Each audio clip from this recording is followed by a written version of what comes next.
Good morning. As mentioned, I'm the Senior Conservator at AOC Archaeology and I'm an accredited conservator restorer, and I'm going to talk about conservation this morning. So what is conservation? Well, it's the preservation of artefacts, obviously. In the first instance, after objects are excavated, they tend to decay more. They've usually reached an equilibrium with their burial environment. Once excavated, they're exposed to the nasty agents of decay like moisture and oxygen, and they tend to corrode a lot more quicker than they did before. So we preserve objects partly for handling. This enables further study, also enables them to be displayed in museums. It also provides information on manufacture and use, and this is particularly important to us. But also important is the preservation of the information that is associated with the artefacts. So for example here, it may not be very clear on the left-hand side, this is an Iron Age brooch excavated from the House of Bins by the National Trust. Associated with it is a bone, and you might be able to make out some crisscross material there. The X-ray on the right shows the brooch in a better form, the very light area of the form of the brooch. This material here is actually mineralised cloth. And this material here, the bone, is a rib bone, has been identified as a rib bone. So this was come from the burial, and it shows the brooch in actual use, holding together the cloth and in the chest region. So that information is as important, possibly more so than the brooch, as it shows it, what its actual use was.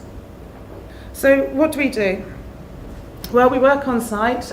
We lift fragile objects on site. This can be in the form of cremation urns that will contain fill and the results of a burial. We may lift mosaic floors, they're very difficult to lift, and we can do things like lift wall paintings as well and preserve those into museums. In the laboratory, which was where most of our work takes place, we tend to examine, analyse and treat objects. We may further excavate them. For example, the cremation urns I mentioned, they would be excavated like a micro-excavation. And we also work in museums caring for collections. Museums, we will often be working on the existing collection, may prepare things for display, and we also carry out what's called preventive conservation, which is the ongoing care of a collection by controlling the environment. We're also known to be quite fussy. Traditionally, we wear gloves, white coats. We don't like people to handle things without gloves, and we're particularly fussy about what we let our artefacts come into contact with. And by that I mean we use conservation grade materials. We tend not to use off-the-shelf products. We tend to use the pure form of a chemical product. Commercial products often have additives that we don't know about that may affect the long-lasting activity of the object. And all our products are tried and tested, and we usually age them for their properties and see that they can last over a period of time. And such products may be adhesives, they may be packing materials that come into contact, or even support materials that we add to the object to make it stronger. So how do we do it? We have a variety of techniques. First of all, we need to identify materials, and then we establish their condition. And based on the knowledge of their structure and decay mechanisms, we then propose treatments. This may involve the use of specialised equipment, and as I mentioned before, it continues after the process with preventive conservation, where we control the environment.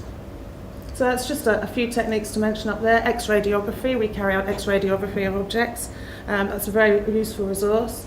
SEM, XRF and FTIR are all involve large high-powered machines, which are usually very expensive. We might not run those, we might take them to an analytical laboratory where somebody carries out the work for us.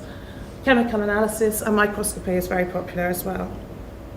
And all of these can aid identification of unknown materials.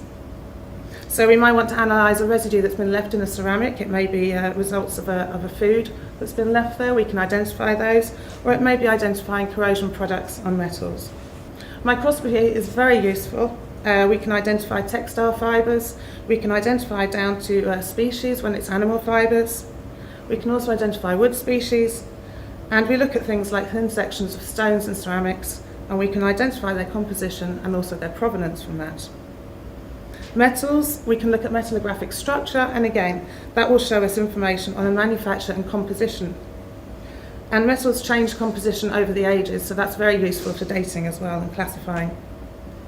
So a little bit more on Xradiography there. We tend to X-ray all metal objects, but we can also X-ray organic objects, and this is an example here of an X-ray I carried out for a colleague who was very interested to know where this tooth that should have been here, whether it was underneath the surface or hadn't erupted, and that helped identify the species of cow. I have that X-ray through in the workshop later on if you want to have a look.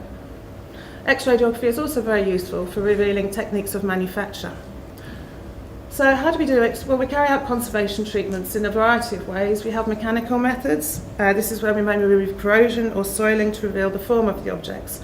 Quite often iron objects are corroded and obscured by their corrosion products. They usually look like large lumps of rust, and an X-ray will help us show where that object is, and we can then remove that corrosion to get back to the original object, or what is left of the original object.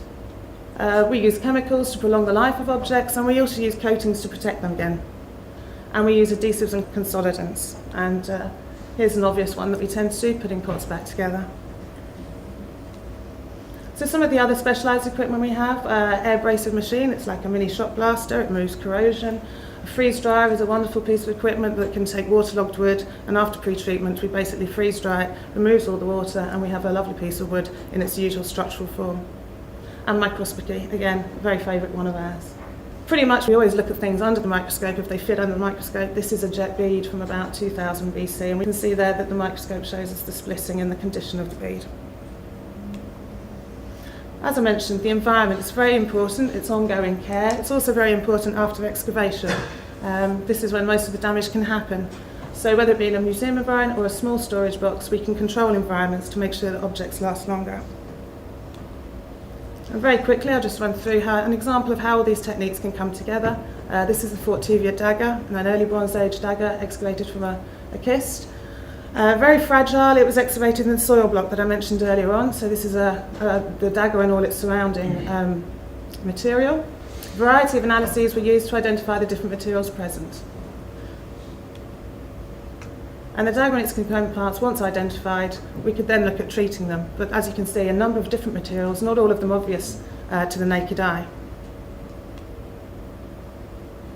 So after our identification, we were able to treat the relevant parts of the objects that needed it. And that's the dagger now, which is on display at the Hunterian Museum. This is the sheepskin sheath that's left there. That was identified by scanning electron microscopy. And we have the various other horns and the gold and the pommel. And that's me. Thank you. Sorry, one more thing. Just how you find this. There we go. Thanks.